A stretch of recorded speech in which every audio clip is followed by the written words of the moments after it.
Hello বন্ধুরা, আজকে তোমাদের এমন একটা জায়গায় নিয়ে দেখাবো, তোমরা দেখো। তো যাই হোক, দেখাচ্ছি পরে। আগে বলো তোমরা সবাই কেমন আছো? তোমরা আশা করি সবাই ভালো আছো, ভালো থেকো। এই দেখো, তোমাদের দেখাবো আমাদের এখানে একটা আমার মানে বিয়ের আগের ঘটনা, অনেক বহু বছর আগের। তো আমি বিয়ে হয়ে এসেই শুনেছি এখানে নাকি মা আজমচণ্ডী, আজমতলা বলে জায়গাটার নাম। তো আজমচণ্ডী হয়তো অনেকে জিজ্ঞাসা করতে পারো, আজমচণ্ডী মানে যখন মোহামেডানরা মানে মুসলিমরা আজাম দেয় তখনই নাকি কোনো এক ব্যক্তি, তিনি নিশ্চয়ই মায়েরই কোনো অংশীদার, না হলে দর্শন পাবেন কি করে? মাকে দর্শন পাওয়া তো সোজা ব্যাপার নাই। দেখো, তো তিনি নাকি দেখতে পেয়েছেন যে মা যাচ্ছেন, এই মন্দিরে আসছেন। তো সেই থেকেই, যেহেতু আজাম দেওয়ার টাইমটা, সেই জন্য আজমচণ্ডী বলে। তো এখানে দেখো কীর্তন হচ্ছে, সবাই কীর্তন করছে, তোমরা দেখো। এটা মন্দিরের চারিপাশ দেখাচ্ছি, তারপর তোমাদের ভেতরে নিয়ে গিয়েও দেখাবো। বন্ধুরা দেখো মা, আর এই যে একটা পুকুর, এখান থেকে অনেকে স্নান টান করে ডন্ডি কেটে পুজো দেয়। দেখতে পাচ্ছ এই যে পুকুরটা,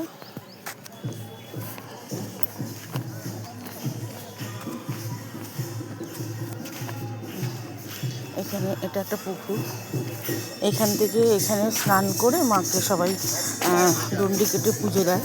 এটা হলো, এই পুজোটা হয় কখন বলো তো?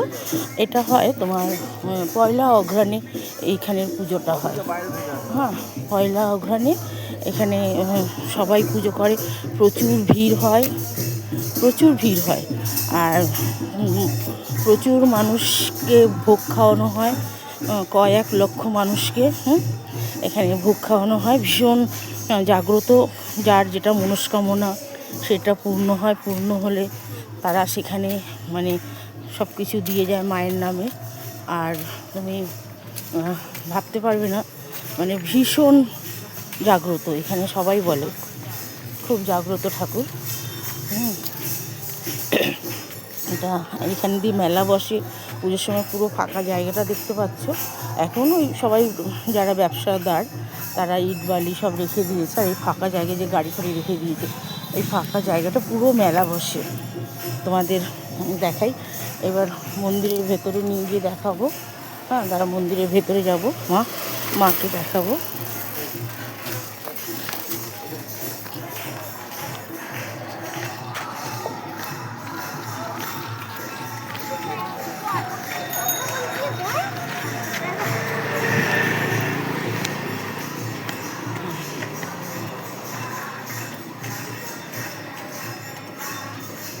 এই দেখো লেখা আছে সামনেটা, শ্রী শ্রী মা আজমচণ্ডী। দেখো লেখা আছে এখানটা, মায়ের গেট। দাঁড়াও, দেখো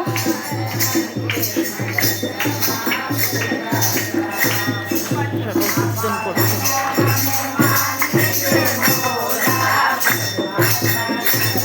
এই বাবা ভোলেনাথ,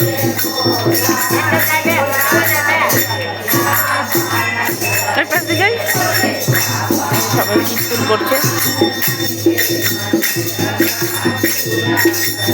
বাবা ভোলেনাথ দিয়ে সবাই দেখাই তোমাদের। বন্ধুরা দেখো, তোমরা যদি এখানে এসে মায়ের কাছে কিছু মানত করো, অবশ্যই সফল হবে। যাওয়া যাবে দিদি? যাবো, হ্যাঁ পরিষ্কার।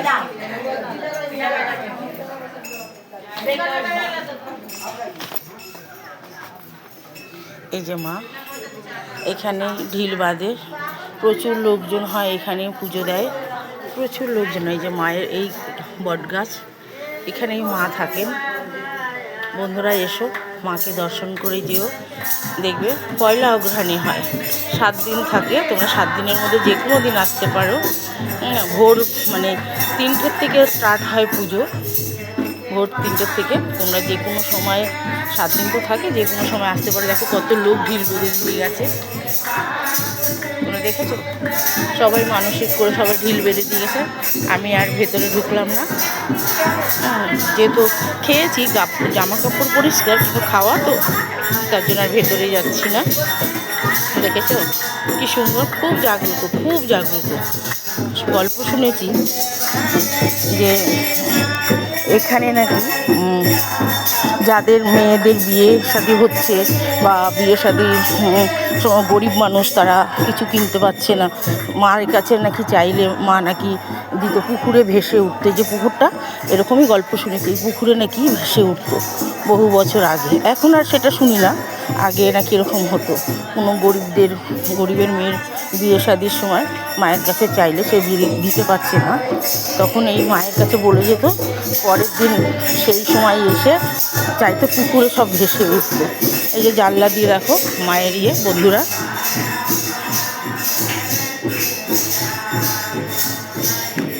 তোমাদের বলছে একবার এসে দেখো, আশা করি ভালো লাগবে তোমাদের সবাই।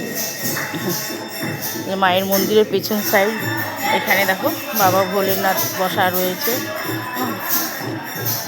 বট গাছ এখানেও একটা, মানে মন্দিরের মধ্যেই, এটাও আলাদা না কিন্তু, মন্দিরের বাউন্ডারির মধ্যেই।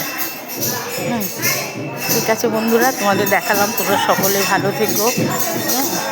আর যদি তোমাদের কোনো মনস্কামনা থাকে বা মায়ের কাছে কিছু প্রার্থনা করার থাকে, এসে প্রার্থনা করো, আশা করি ভালো লাগবে।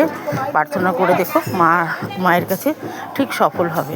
আশা করি তোমাদের সকলকে বোঝাতে পারলাম কিনা জানি না, মনে হয় আমার সামর্থ্য অনুযায়ী যেটুকু বোঝালাম। এসে দেখো একবার, এই দেখো লেখা রয়েছে শ্রী শ্রী মা আজম চণ্ডী লেখা রয়েছে, দেখো।